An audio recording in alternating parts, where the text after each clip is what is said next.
la France aide-t-elle l'Ukraine à se reconstruire? Quelles sont les actions de l'agence L'Expertise France en Ukraine? Vous écoutez le podcast L'Ukraine face à la guerre. Ce podcast est enregistré en Ukraine et par des Ukrainiens.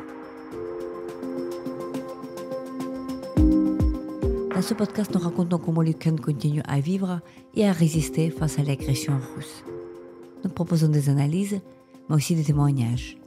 Nous essayons de vous faire comprendre l'Ukraine, son histoire, sa société et sa culture. Je m'appelle Tetiana Ogarkova. Je suis universitaire et journaliste, responsable du département international à l'Ukraine Crisis Media Center. Avec moi, Jérémy Pellet, directeur général de l'Expertise France, qui est présente en Ukraine depuis 2006.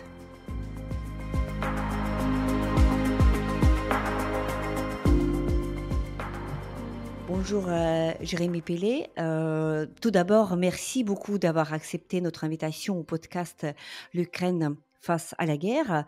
Vous êtes en tête d'une organisation Expertise France qui actuellement et depuis des longues années déjà aide l'Ukraine dans plusieurs secteurs. Donc Expertise France est présente en Ukraine depuis pas mal d'années. Est-ce que vous pouvez décrire d'une manière sommaire l'histoire en fait de la présence de l'Expertise France en Ukraine? Bonjour Tetiana, bonjour à tous. Expertise France, qui est l'agence de coopération technique internationale de la France, qui est l'agence qui met en œuvre les projets dans une centaine de pays. On est à peu près 2200 collaborateurs, dont 1500 dans nos pays d'intervention. Nous sommes la deuxième agence de coopération technique en termes de taille derrière la GIZ allemande. Nous sommes effectivement présents depuis presque 20 ans en Ukraine, depuis 2006, où nous avons mené un certain nombre de programmes européens, une quinzaine de jumelages, et puis nous conduisons une action de renforcement du ministère de la Justice via un programme européen bien connu, Pravo Justice, depuis maintenant plus d'une dizaine d'années. Ça, c'était notre action historique qui s'est évidemment considérablement renforcée depuis 2022, depuis l'invasion à grande échelle par la Russie et la volonté de la France, la volonté de l'Europe de soutenir le peuple ukrainien, de soutenir les institutions ukrainiennes et d'œuvrer à deux objectifs très clairement. Le premier, c'est celui d'appuyer la reconstruction de l'Ukraine et puis d'appuyer évidemment la continuation de l'activité dans le contexte de guerre que l'on connaît. Et le deuxième objectif, c'est évidemment celui de soutenir le processus d'intégration européenne de l'Ukraine. Et je tiens d'ailleurs à rendre hommage au courage quotidien du peuple ukrainien et on sait toutes les difficultés et toute l'énergie qu'il faut pour continuer à travailler, à vivre et à faire avancer l'Ukraine aujourd'hui. Et donc notre objectif, c'est bien d'appuyer cela. Nous avons considérablement renforcé notre présence et notre activité depuis 2022. Aujourd'hui, nous avons une quinzaine de projets en cours en Ukraine pour un montant de 60 millions d'euros et nous sommes présents dans 6 grands secteurs d'activité, dans la santé, dans l'état de droit, en matière de gouvernance locale, municipalité, décentralisation, sur l'innovation, le soutien au secteur privé, en matière de gouvernance économique et financière, et puis de défense et de sécurité. Nous avons pour cela une équipe assez importante en Ukraine. On a 60 collaborateurs beaucoup d'Ukrainiens, on a 11 Français, on a quelques autres nationalités, polonaises, géorgiennes, mais évidemment beaucoup d'Ukrainiens, beaucoup de femmes aussi ukrainiennes d'ailleurs dans nos équipes, avec un bureau à Kiev, un bureau qui, à partir qui est basé sur la place Maïdan et où nous avons à Kiev toutes les équipes support de l'ensemble de nos projets. Et puis nous avons aussi un bureau à Tcherniv où nous menons un certain nombre d'actions. Et puis nous avons des équipes qui se déploient très régulièrement sur Odessa et sur maintenant d'autres localités en Ukraine. Donc on intervient à travers l'ensemble de ces projets qui sont financés par la France, qui sont financés par l'Union européenne. Et puis nous mettons aussi auprès d'un certain nombre de ministères des experts techniques qui viennent appuyer les ministères de l'Agriculture, les ministères de l'Énergie, les ministères de la politique sociale ukrainien, pour les conseiller notamment sur les aspects d'intégration européenne. Donc voilà en quelques mots le dispositif et notre implantation en Ukraine, sachant que Expertise France est au sein du groupe Agence française de développement. Donc nous étions un peu en avance sur notre maison mère, l'AFD, qui a ouvert son bureau en Ukraine l'an passé, mais avec la volonté de mettre l'ensemble des instruments de la coopération et du développement au service de l'Ukraine. Et donc notre capacité à mettre en œuvre des projets, mobiliser de l'assistance technique, la capacité de l'AFD à amener des financements, en particulier pour les collectivités territoriales et puis pour les banques publiques, et puis aussi la capacité de Proparco, qui est l'entité au sein du groupe AFD qui finance le secteur privé, à appuyer aussi les structures de capital investissement, les banques ukrainiennes pour renforcer encore l'économie ukrainienne. Donc c'est l'ensemble des instruments qui sont au dispositif des priorités françaises auprès du gouvernement ukrainien. Voilà, le panorama étant dressé, une question qui vient tout de suite, puisque vous avez évoqué cette présence qui dure de presque 20 ans de l'Expertise France en Ukraine depuis 2006 en fait. Donc bientôt nous allons fêter ensemble, j'imagine, 20 ans de votre présence en Ukraine. Et donc, est-ce que la grande invasion russe de février 2022, qui avait évidemment bouleversé tout le pays, il avait bouleversé l'Ukraine et évidemment le continent, est-ce qu'elle a changé quelque chose dans l'action, dans le sens que est-ce que l'Ukraine est devenue plus prioritaire en quelque sorte pour Expertise France, parce que évidemment Expertise France est présente dans pas mal de pays au monde, en Afrique, dans d'autres coins du monde. Est-ce que ça change, ou bien il implique plus d'efforts et plus d'énergie pour aider le pays qui, évidemment, qui traverse une épreuve très grave, en fait, de la grande invasion? Ça veut dire la guerre, ça veut dire les combats, ça veut dire le coup dur contre l'économie, ça veut dire les défis à la gouvernance, parce qu'en temps de guerre, c'est pas facile. Est-ce que vous pouvez dire que le statut, si on peut dire comme ça, le statut de l'Ukraine avait changé de sa priorité en lien avec les événements de 2022? Totalement. Le statut de l'Ukraine a évidemment radicalement changé depuis 2022, depuis la full-scale invasion. Pour nous, ça a été un tournant. Jusque-là, nous avions une quinzaine de collaborateurs. Je disais qu'on était passé à plus de 60 aujourd'hui. Nous avons d'abord mobiliser les projets, les programmes que nous avions déjà sur place pour les réorienter dans le cadre évidemment de la réponse à l'agression russe.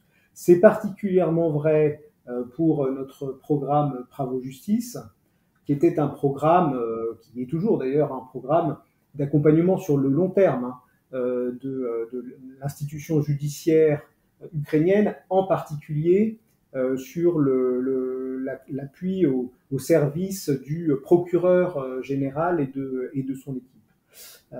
Nous avons dû faire face évidemment à un changement radical de mission du ministère de la Justice. Il a fallu trouver des équipements, des gilets pare-balles, aménager évidemment les locaux, et puis changer, appuyer les capacités d'intervention du ministère de la Justice pour documenter notamment un certain nombre de crimes de guerre. Et donc pour ça, nous avons mobilisé l'expertise française sur des formations spécifiques. On a redéployé le programme pour répondre à l'urgence de 2022. À partir de 2023, on a vraiment connu un tournant très important puisque la France a décidé d'appuyer beaucoup plus fortement techniquement l'Ukraine et les institutions ukrainiennes dans les deux axes que je rappelais tout à l'heure, c'est-à-dire appui à la reconstruction et à la stabilité du pays, et puis intégration européenne. Et dans ce cadre-là, elle a confié à Expertise France une mission et des ressources financières pour répondre aux besoins de l'Ukraine. Donc nous avons structuré une facilité d'assistance technique que nous avons appelée Maidan, avec un jeu de mots sur Maïdan et sur Aid, pour structurer avec l'envoyé spécial français pour l'Ukraine, avec notre ambassade sur place, avec le ministère, un programme qui nous a permis d'enclencher la quinzaine de projets de coopération dont je parlais tout à l'heure. C'était une première enveloppe de 15 millions d'euros, et puis ensuite nous avons réussi à mobiliser d'autres financements français, d'autres financements européens pour arriver à 60 millions d'euros aujourd'hui. Et cette ressource, elle nous a donné la flexibilité, la capacité d'agir assez rapidement dans le contexte de l'agression russe. Par exemple, sur la santé, il y avait des besoins très urgents, des besoins de sécurisation d'un certain nombre d'hôpitaux, création de shelters, des besoins de formation spécifiques sur de la chirurgie maxillofaciale, par exemple, ou autre. Et donc nous avons enclenché les premières coopérations grâce à ce programme. Et ensuite, on a évidemment travaillé avec l'ensemble des ministères ukrainiens pour essayer de bien comprendre leurs demandes, puisque nous n'agissons que sur requête, sur demande de nos partenaires.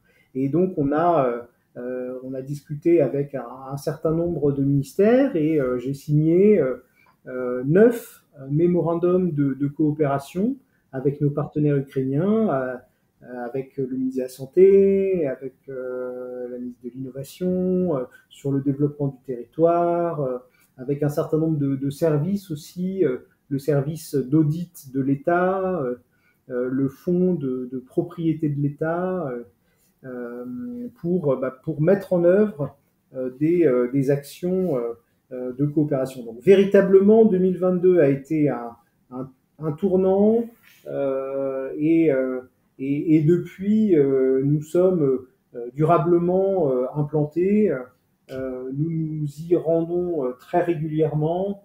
Le directeur général de l'AFD, Rémi Rioux, était en Ukraine il y a quelques jours, il y a 2 semaines. Et puis, bien sûr, nous serons présents à la conférence pour la reconstruction de l'Ukraine, qui se tiendra la semaine prochaine à Rome, et qui sera le moment de rappeler l'engagement de la France, l'engagement de l'équipe Europe pour l'Ukraine, et le soutien inconditionnel que l'Europe apporte aujourd'hui à l'Ukraine. Voilà, et en vue de cette conférence, très importante à Rome, donc on va y revenir sans doute, mais une autre question qui me vient d'une manière, absolument naturelle, c'est qu'en regardant la liste de projets qui sont déployés, en Ukraine, on voit voilà, votre intérêt tout à fait particulier pour la région de Tchernigiv. Donc c'était projet vous êtes allé jusqu'à créer un centre à part dans la région de Tchernigiv. Pour nos éditeurs, je rappelle la région de Tchernigiv, c'est la région au nord de la capitale de Kiev. C'est une région en fait qui a très souffert pendant l'invasion russe en 2022, qui était par la suite libérée. Il y a beaucoup de destruction, mais qui n'a jamais connu une longue occupation, qui était libérée. Et donc la question, voilà, pourquoi cet intérêt particulier en fait pour cette région-là. Alors, il y a un double intérêt pour cette région de Tcherniv pour nous. D'abord, c'est une demande du gouvernement ukrainien que nous portions l'effort sur cette région de Tcherniv, qui effectivement est située à la frontière avec à la fois la Biélorussie et très proche de la frontière russe. Hein. Donc c'est une zone tampon stratégique, et puis c'est une zone dans laquelle on a un certain nombre de défis structurels hein, qui préexistaient d'ailleurs à la guerre, une population vieillissante, des services publics qui ont besoin d'être renforcés et d'autant plus besoin que cette région reste particulièrement vulnérable. Je m'y suis moi-même rendu pour l'ouverture de notre bureau l'an passé pour marquer le début de nos activités. Donc la première raison, c'est une demande ukrainienne. La deuxième, c'est que nous avons un certain nombre de partenaires français qui sont mobilisés dans cette région de Tcherniv.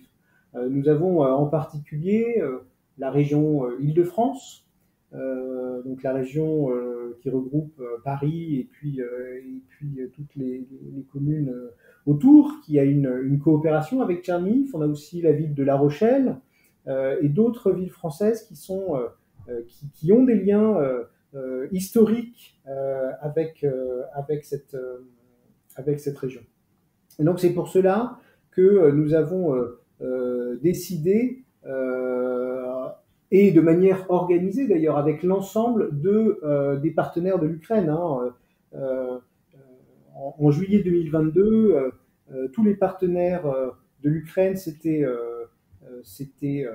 réunis avec les Ukrainiens pour faire en sorte que chacun puisse s'inscrire dans une région particulière aussi, faire en sorte que l'appui soit le plus réparti possible pour l'ensemble du territoire ukrainien.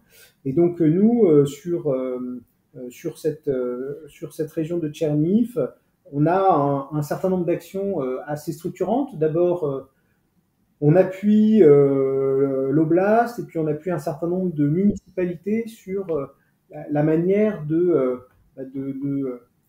gérer le plus efficacement possible les services publics locaux, parce que les collectivités locales, elles sont en première ligne sur tous les besoins de la population, sur les besoins sociaux, sur les besoins de formation, sur les besoins de santé. Donc c'est évidemment la première ligne de front, si je puis dire, qu'il est important de structurer. Et puis, il faut aussi organiser les rapports entre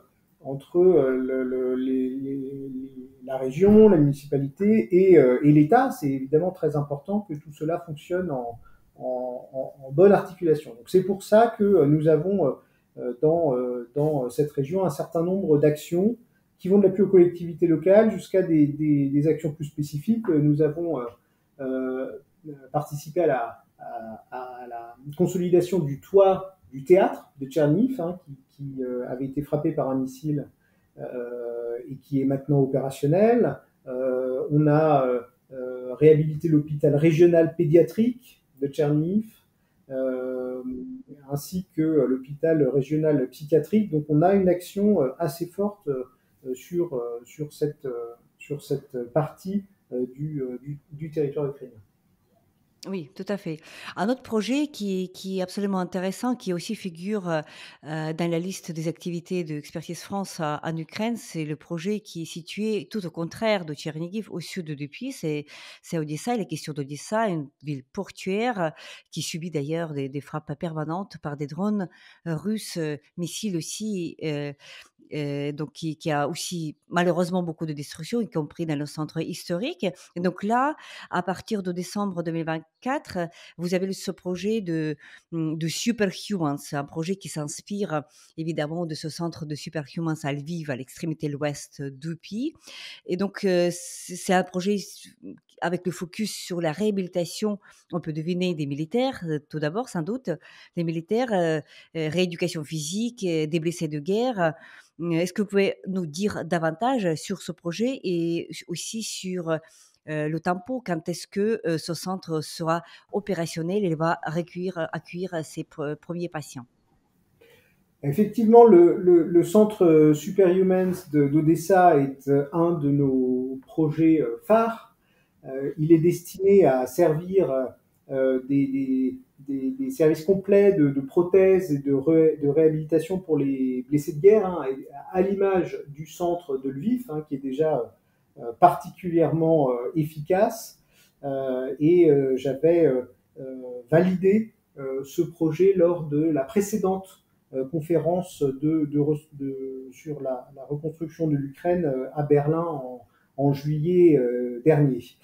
Et alors pour cela, nous avons mobilisé des financements importants, 4 millions d'euros apportés par le ministère des Affaires étrangères français, et nous mobilisons l'expertise d'un certain nombre de centres médicaux français.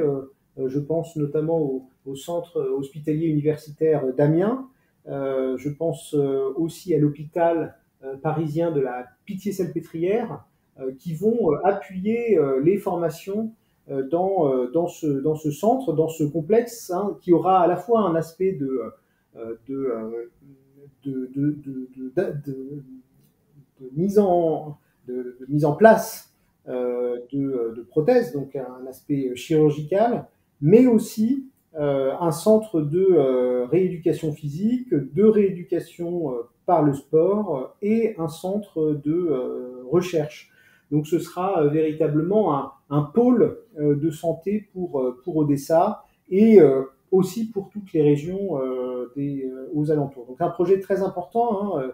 L'idée, on vise plus de 4000 traitements par an, la production de plus de 1300 prothèses par an. Les travaux avancent bien et nous devrions être en mesure de livrer le centre à l'automne de cette année, donc d'ici quelques mois. Mmh. D'accord, et évidemment, ça va être absolument intéressant de le voir, surtout dans la région, comme je viens de dire, assez exposée, n'est-ce pas, aux frappes russes, ce n'est pas une région qui est à l'abri, des combats, effectivement, et donc évidemment, il y aura le grande demande pour des soins qui seront proposés, par, ce centre. Hem L'expertise France, ne s'occupe pas de l'aide militaire à l'Ukraine directement, parce que la mission est autre, parce que la vocation est autre, mais néanmoins, il y a un projet aussi qui figure dans votre liste, qui est un projet avec le ministère de la Défense, ukrainien, et voilà, qui parle de l'appui technique à l'opérateur étatique, logistique, et voilà.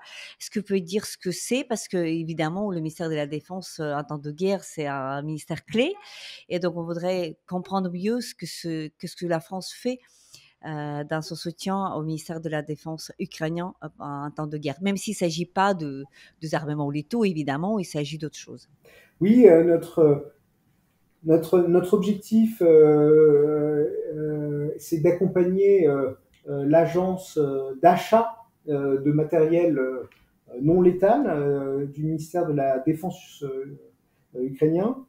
L'idée, c'est de faire en sorte que cette agence soit structurée de manière la plus efficace possible pour à la fois réaliser les meilleurs achats au moindre coût possible, c'est important, hein, puisque les besoins sont importants. Et deuxièmement, la mettre aussi aux normes européennes pour lui permettre d'accéder plus facilement au marché européen.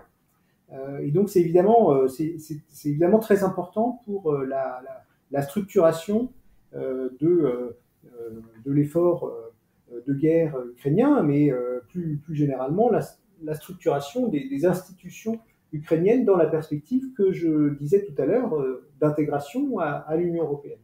Donc c'est l'appui que nous menons. Il rejoint l'appui que l'on apporte aussi à d'autres entités qui travaillent pour améliorer les processus, améliorer l'efficacité, la transparence des services publics ukrainiens. Je pense par exemple à ce qu'on fait avec l'Agence pour la transparence et la lutte contre la corruption en Ukraine, le Bureau national anticorruption, NABU.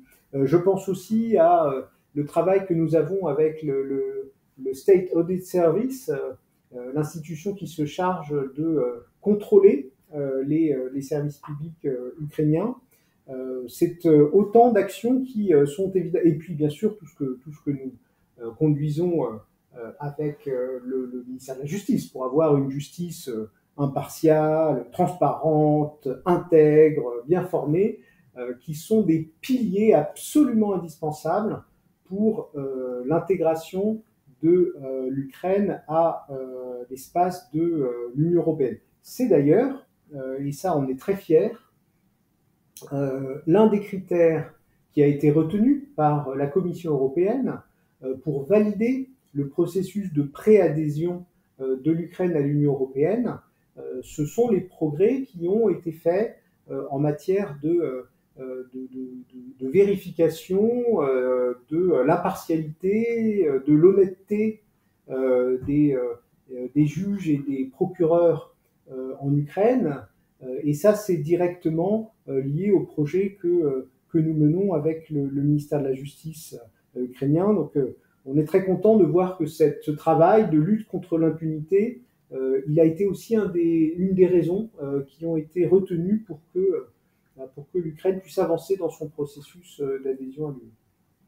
Oui, évidemment, c'est un volet très important dont vous vous occupez depuis des décennies déjà en Ukraine. Évidemment, sans la transparence, sans l'état de droit, il est très difficile d'avancer même dans la guerre et surtout pendant le temps de guerre, hein, parce que la question de confiance de la société, de la résilience de la société, c'est lié directement à la transparence et l'état de droit et voilà, tout ce qui est légal, c'est important.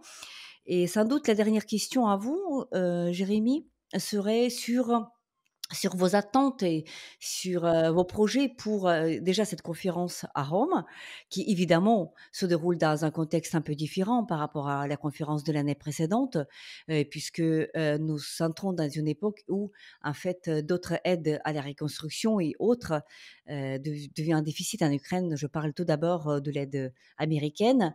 Nous avons connu déjà des coupures un peu drastiques, de pas mal de projets américains et donc, qu'est-ce que vous prévoyez pour, comme résultat de cette conférence, à Rome? Et voilà, quelles sont vos ambitions pour, cette année à venir? Alors on espère, et je pense que ce sera le cas, que Rome montrera l'importance pour l'ensemble des soutiens au maintien de leur appui à l'Ukraine. C'est le cas de la France, hein, qui a fait de l'Ukraine une priorité de sa politique étrangère, de sa politique de coopération et de développement. Il y a récemment eu une réunion autour du président de la République sur ces sujets de partenariats internationaux, de développement, où la priorité sur le voisinage Est et sur l'Ukraine a été rappelée. Donc nous, ça nous conforte dans notre mandat pour Expertise France, pour le groupe AFD, d'être présent. Et puis, la France sera évidemment présente à haut niveau en Italie, dans la continuité des nombreuses visites les rencontres qui se sont déjà tenues, notamment entre les présidents Macron et Zelensky.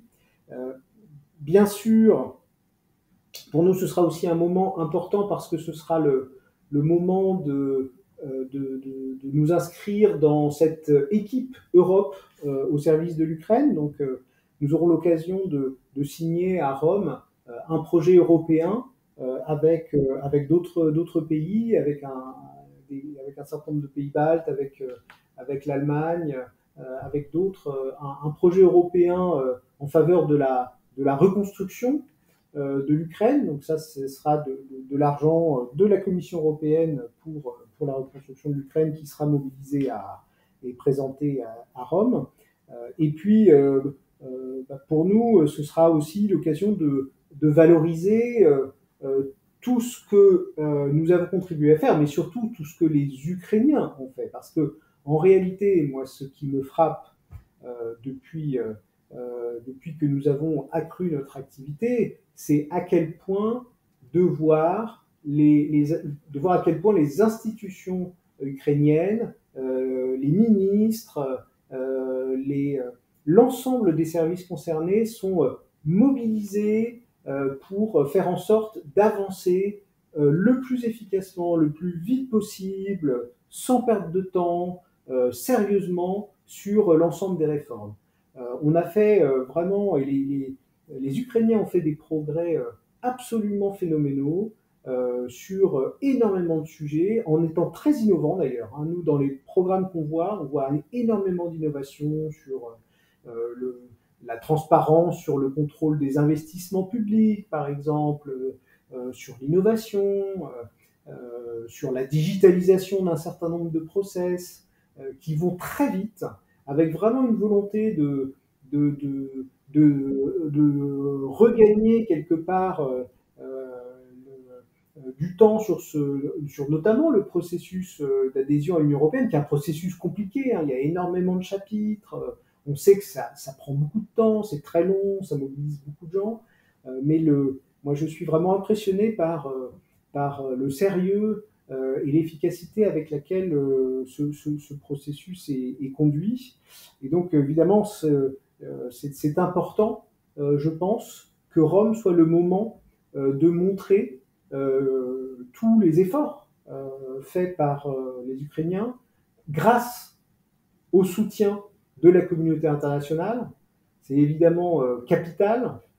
Et on espère que ce soutien il perdurera, il sera là le plus fort possible.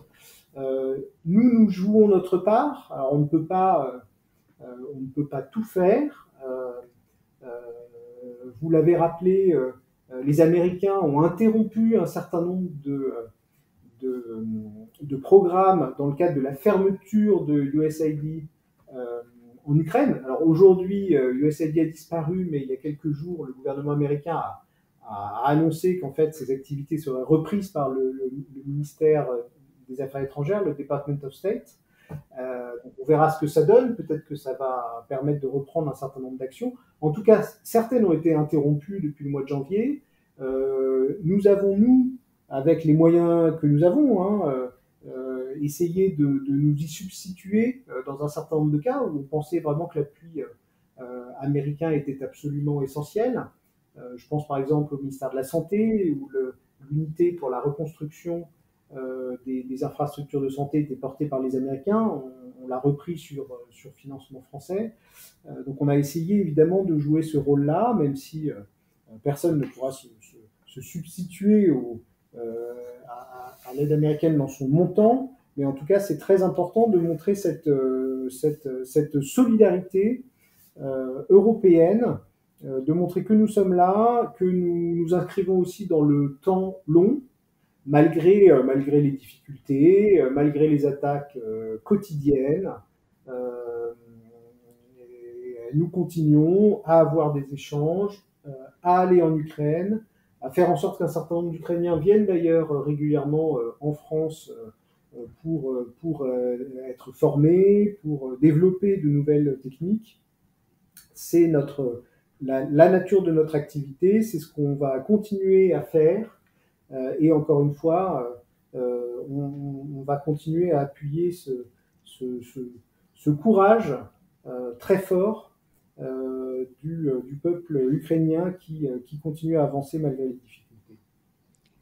Merci beaucoup, Jérémy Pillet, pour vos explications, pour vos éclaircissements et surtout et tout d'abord pour tout ce soutien, toute cette aide que Expertise France apporte en Ukraine pendant le temps aussi bouleversant et aussi difficile que la Grande Guerre, la grande invasion russe. Merci beaucoup. Merci beaucoup.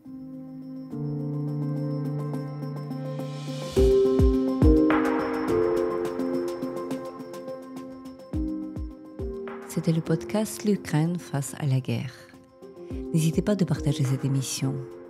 Nous n'allons pas tarder à enregistrer et diffuser d'autres épisodes. Je m'appelle Tetiana Ogarkova. J'étais accompagnée par Jérémy Pillet, directeur général d'Expertise France. Restez avec nous et soutenez l'Ukraine.